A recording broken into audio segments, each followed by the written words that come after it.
Hello everyone, and welcome back for another edition of Virtual Yin Yoga. I'm your instructor Mike. I'm happy to have you with me this evening. What I wanted to do for tonight's practice is a specialty practice for the hips. It's just one of those areas that people are going to deal with a lot of issues with it, and I wanted to give you a sequence that you can do specifically for the hips. We'll do a little bit of spine, but that's going to be kind of like an afterthought. Primarily what we'll focus on in this practice is a few poses that really work your hips. And a few of those areas are your IT bands, the outside of the legs, your hip flexors, which are your really big powerful muscles right here or up towards the top of the pelvis. And then we'll probably do a little bit for the pelvis itself, trying to find ways to manipulate it to keep it flat on the floor. So go ahead and grab your props, grab a yoga mat if you need it, a block. You might need a yoga block for a few poses, possibly like a blanket or some pillows, whatever you feel like you need. Just go ahead and grab it. Pause the video, grab it, and then when you're ready, join me back into the practice. But when you are ready, we'll start it off just by closing our eyes, finding a comfortable position to lay. So that's on your mat. If you want to lay on your back, that's fine. Some people prefer to lay on their sides. Wherever you're most comfortable, just go there and close your eyes because there's nothing to see at this point, just more to feel, pay attention to. And I want you to pay attention to your breath and breathe low in your belly, low in your diaphragm. And if you'd like to double check if you're doing this correctly, place a hand on your stomach below the belly button. You're going to feel the stomach expand. When you take an inhale, it contracts when you take an exhale. And this is belly breathing. It's the breathing technique that I recommend for our practice solely because it's a slower paced practice. We want to slow the body down. Breathing low in your diaphragm helps with that. Slows the heart down, slows the nervous system down, and it slows your mind down. What we're doing today, again, yin yoga, gentle, passive style of yoga where you hold slow static postures for an extended period of time to stretch the body. But it's not just about stretching muscles. We do stretch muscle, but what we're targeting is connective tissue, our deeper tissue that holds muscles, bones, organs in place and in line. It's basically the glue that keeps you upright, and it's really important to work. How we're going to do it is by holding poses for a while, roughly about 3 minutes with our poses today. But if you feel like 3 minutes is too much, feel free to come out of these poses early. Times are arbitrary and subjective, so if it's too much, come out early. If it feels just right, stay in it, or if it feels like it's not enough, feel free to even stay longer in some of these poses. Just do your best to let experience be your guide and let your body tell you what you need to do.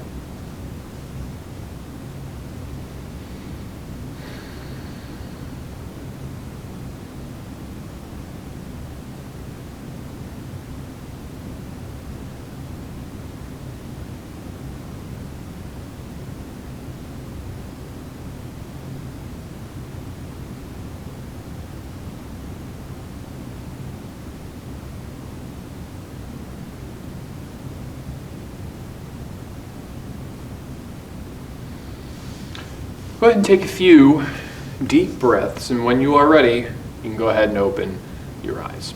And we're going to start our practice off loosening up the hips and spine. You're already laying down. So you're going to bring your knees up to the chest, cradle the legs, rock up and down on the spine. You go side to side, make circles. Just do whatever you need to help to loosen up these areas, right? We're going to be focusing on our hips, so we want to make sure that the pelvis, the SI joints have been moved a little bit, which is really important to do. We want to make sure that we warm up. I know when I was a kid, I used to think warm-ups were for the birds, and I never bothered with it. But as I grew up and I realized how important it was, I really started emphasizing this when I started teaching.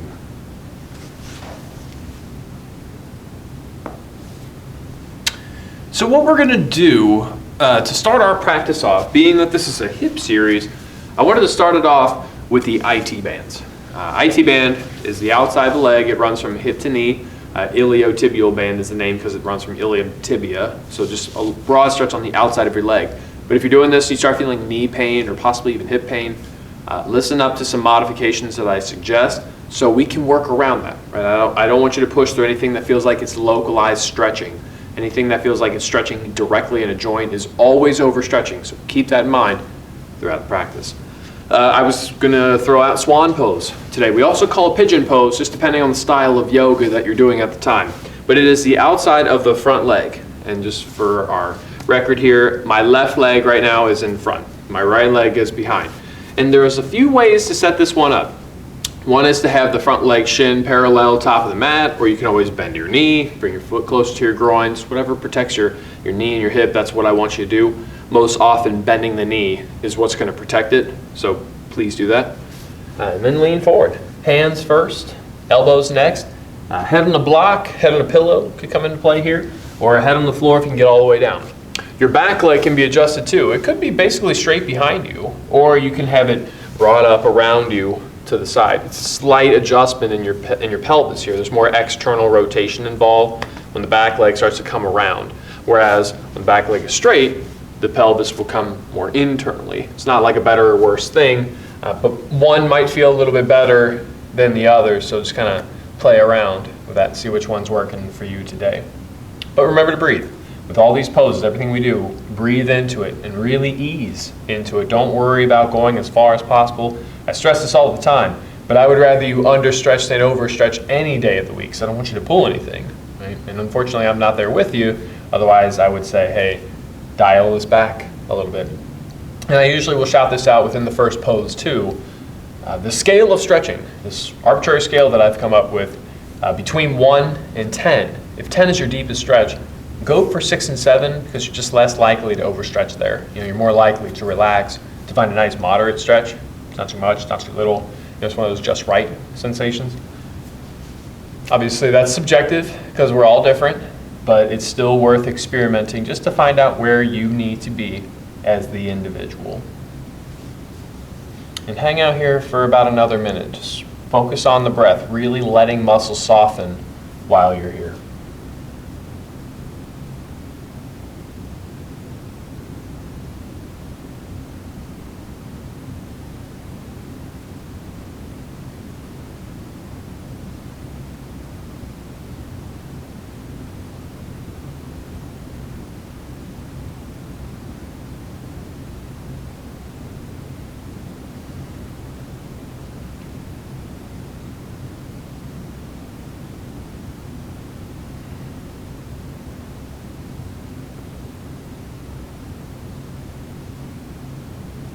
Go ahead and take a few deep breaths, and when you're ready, there's your time. Just really slowly unwinding, rolling away from the IT band stretch. Sorry, from the Swan pose. Just take a moment, right, and just lay down. Give your body a moment to feel what we call the rebound effect. How different do you feel after holding that pose for about 3 minutes?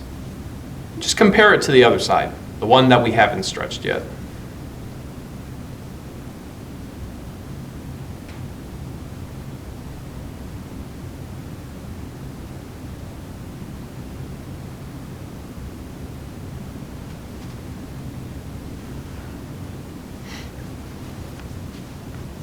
And when you're ready, again, no rush, no hurry, you can go ahead and make your way for the other side. And remember, we are doing Swan Pose. Pigeon, it is also known as. It is the outside of the front leg. It's going to get the stretch here. Again, lots and lots of ways to adjust this one. So play around with it. Like maybe your shin is parallel with the top of the mat, or maybe not. Maybe you're bending your knee to bring it closer in towards the groin. Typically, bending your knee and bringing the foot in closer to the groin is what protects the knee. So I would just advise you doing that if you have knee issues. Don't push through it. And then lean in, head on a block, maybe head on a pillow or a couple of pillows, either way is fine. Or if you can get your head to the floor, go for it, right? Back leg could be brought up around you to the side like so, or you could have that back leg basically straight behind you. Either way, just a pelvic tilt is the only difference with it. There's, again, more external rotation in the pelvis when you're doing the modification of the back leg around you to the side, whereas when the back leg is straight, typically more internal rotation. Never better or worse. It's just one of those things. It's different. It's always just different for us, and that's okay. The reality of this is we're not the same. Everybody's different, and there's plenty of reasons for it. You don't have to be a genius to understand that people have different anatomy. You can look at someone clearly and see someone who's 7 feet tall is not going to do a yoga practice the same way as someone who's 5 foot nothing. It's just how it goes. And then there's other variables that come into play too, like the proportion of bones. How long are the bones literally? are they long? Are they kind of short? That's going to come into play. Another thing called torsion. Every now and then I'll talk about this, but torsion, if you're not familiar with this concept, basically what happens is your bones, they grow in spirals, right? They call it torsion for that reason. So some spiral in, some spiral more out, some are kind of like in the middle on that. But there's always going to be that variable there too, as well. And again, we don't have to know everything about anatomy to know that we're going to have to do things a little bit differently. The more we do this though, the more familiar we become with ourselves, the less likely we are to injure ourselves, less likely we are to judge ourselves in our practice based off what we look like. We'll start to really focus on the function. Do I feel the intention of the pose?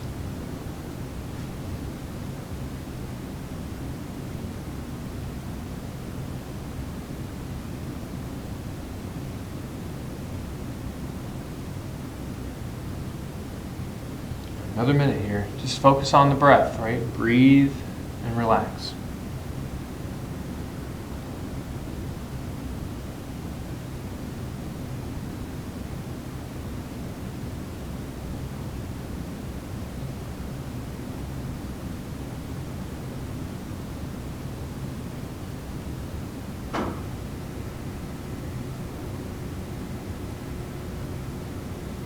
Take a few deep breaths, and when you're ready, there's your time, really slowly making your way out. Just lay down on your back, on your side, wherever you are most comfortable. Just head there for a moment. Just breathe.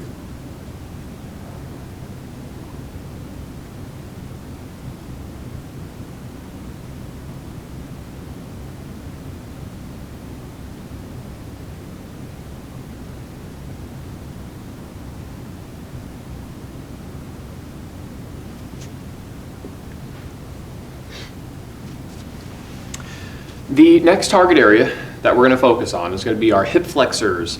Hip flexors are a group of muscles up towards the top of your pelvis.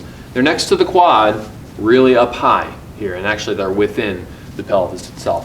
What I was going to recommend for our practice today is a variation of the half bow pose. Every now and then I'll show this pose. But a half bow, in case you're not familiar with it, you're going to lay on your stomach, grab onto a foot, and basically just pull it.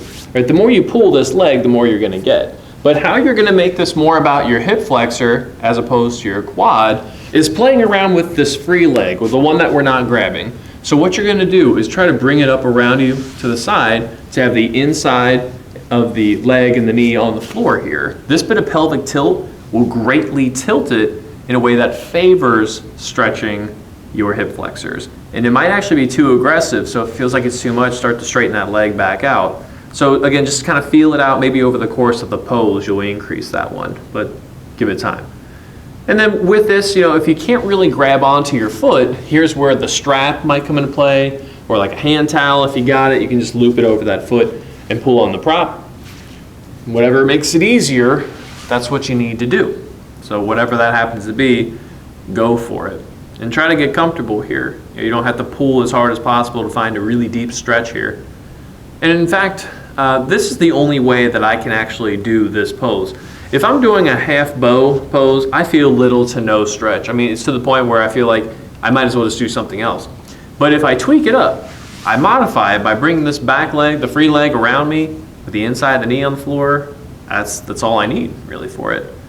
And we gotta look for those ways, right? We always got to look for those ways to increase and modify our poses. And to share the secret of yoga with you, it is about tilting the pelvis.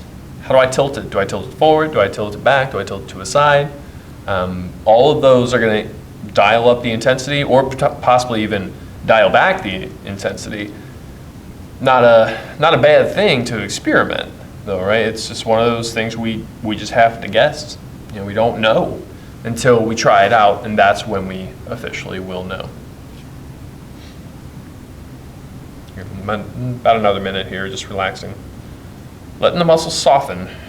That's going to really involve more of the lower body. Now your upper body, since you're grabbing your foot, this is going to be engaged a little bit, and I'm actually resting my head on my hand here, so this left arm of mine is being engaged too. But everything below it with the knees to the navel. That's relaxed as best as we can.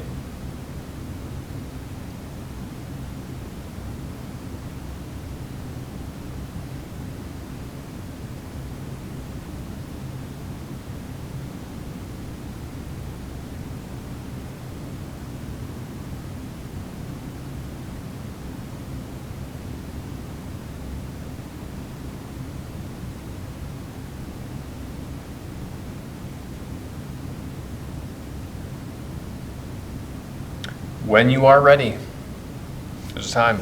Let the leg go and just lay on your stomach. You're already there. And take a moment here, right? Relax.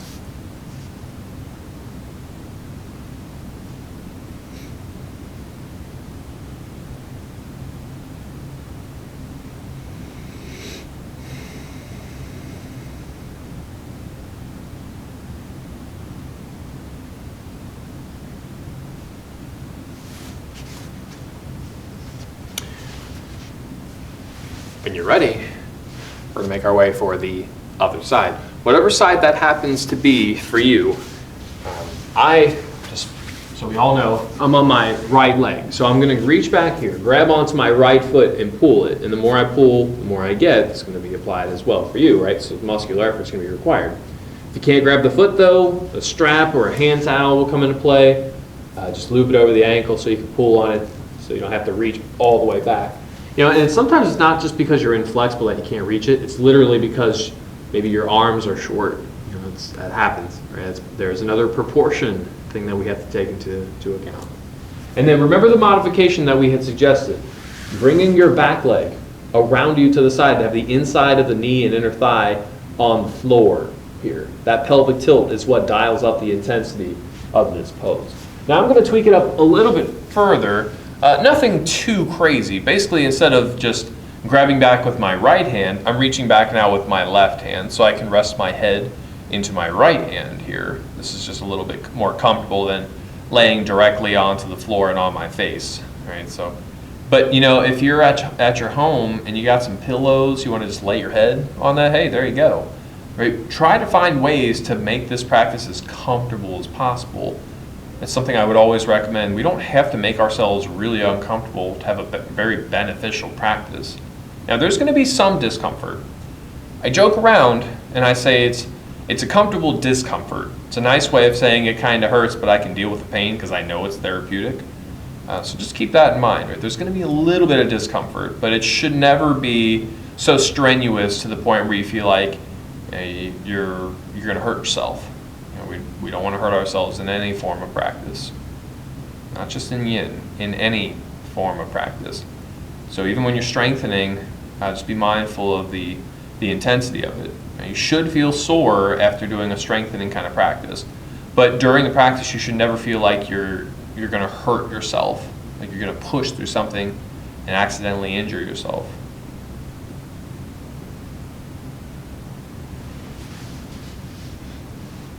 And about another minute here.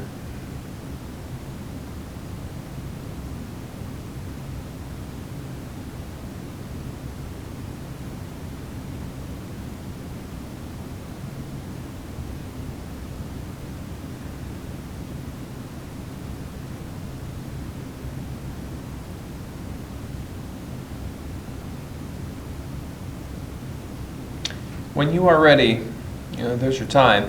Just slowly let the leg go and just lay in your stomach. Again, you're already there. Take a moment to yourself.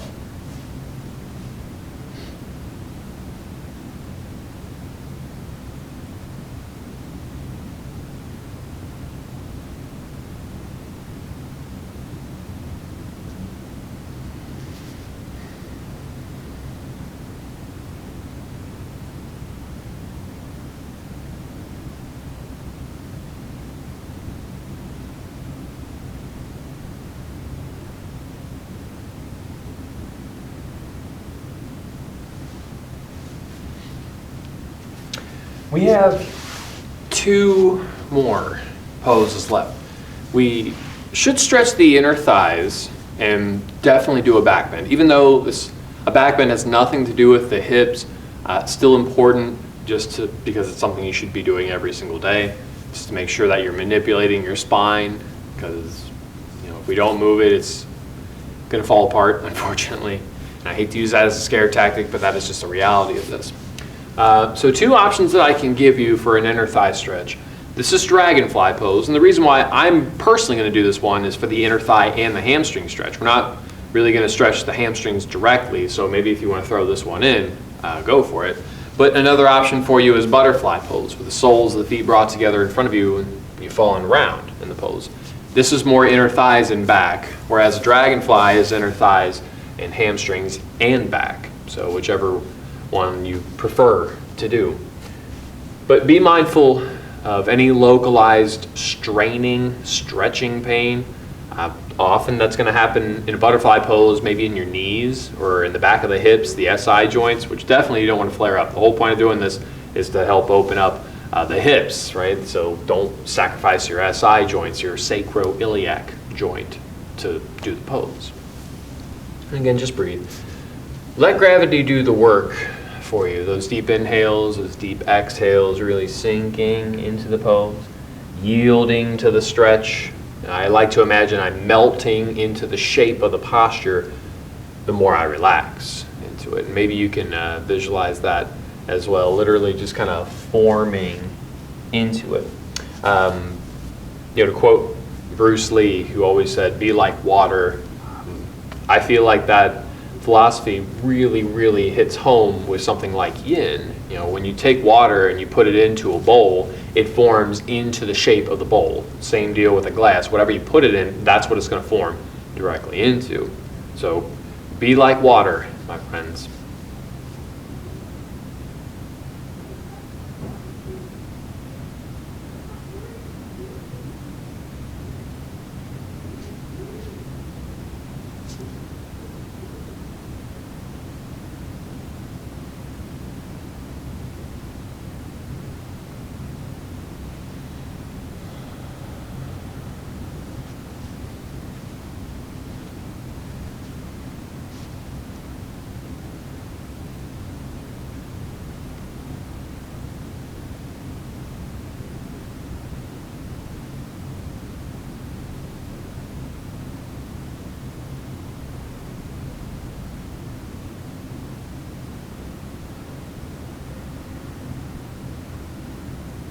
When you're ready, use your time. It's real slow. Use your hands. Push yourself out. Lean back. Lay down. Take your time. Heading towards the mat and just laying flat. Feel the rebound again. And after the short breather, after this relaxation moment, we're going to do our back bend, and then we're going to wrap this practice up.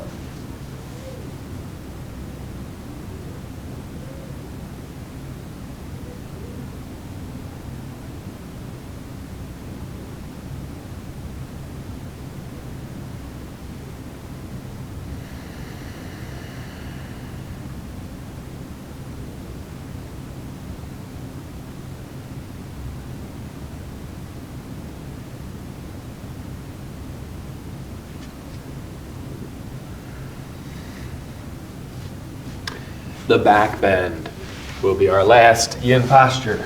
And Sphinx Pose is the one that I'm going to recommend. And again, even though this has nothing to do with the pelvis or with the hips, being that we did a forward bend, we got to make sure that we do a back bend to complement it.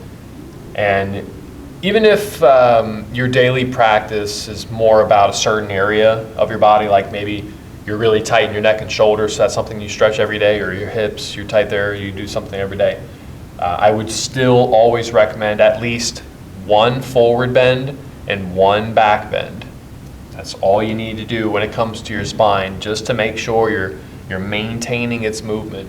As we age, with the process that's called contracture, our connective tissues are constantly contracting and they're tightening up.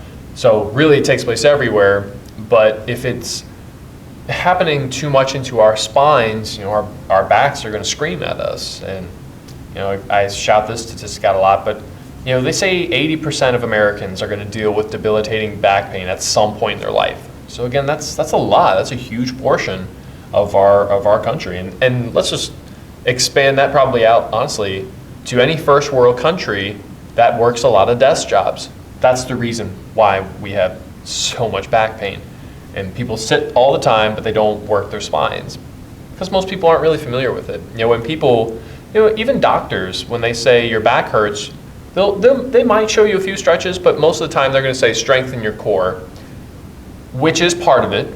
You do need to have a strong core and back muscles, but you also need to make sure that your literal spine is healthy. And this involves working connective tissues, making sure that the bones stay healthy and stay dense. There's a study done, I think it was like 10 years ago, where they said all you have to do is hold a stretch for about 30 seconds and you start producing osteoblasts. That's your bone producing material. That right there is one of the most efficient ways of making sure you prevent things like osteoporosis or osteopenia. And it's not going to cure it, but it could help treat it and it could help prevent it.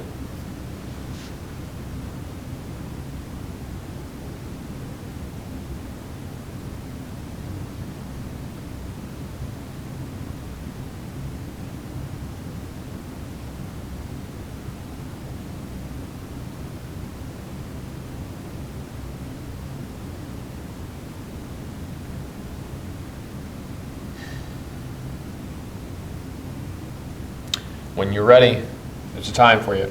Real slow, go ahead and lay on your stomach and just take your time here. Take a few deep breaths while you're on your stomach. But at some point, it's going to feel really nice to do a gentle forward bend. So maybe something like a child's pose might be something you want to do, or lay on your back and cradle the legs. But I was going to suggest maybe one more thing for your hips. This really depends on how your knees feel. But the squat pose is one of the best things that you can do for your SI joints, which is the joints in the back of your hips. And this is the pose. And I'll show you from the side here too. So don't worry, just so we all know, if you can't get your heels to the floor, it's not really that big a deal. There's two reasons as to why it's not happening. It's either because of tension or compression. Tension would involve a stretch right here in the back of your heel, so which you could stretch through, right? That would take time, but you could do it. But if it's right here in the front of the ankle, that right there is compression. It means your bones are hitting each other. Your heels are probably never going to touch the floor.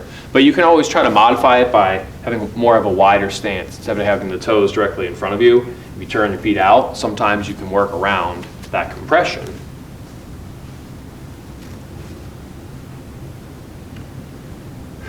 This is another pose I'd recommend you do every day, again, depending on how your knees feel. If you're already looking at this and you're like, no, don't worry about it. It's all good. Just do whatever forward bend you want.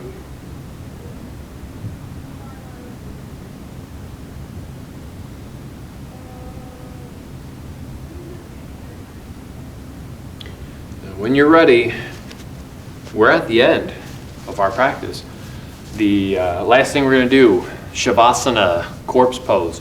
Go ahead and just lay on your mat and close your eyes.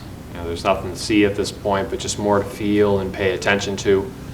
Focus on your breath again. Breathe low in your belly, low in your diaphragm. Turn your senses, your awareness within. And for the last few minutes, give your body a compare and contrast. How different do you feel right now as opposed to when you first started today?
No formal ending to our practice. You keep your eyes closed as long as you like, but that's officially all that I have for you. I want to thank you all for watching and sharing your practice with me.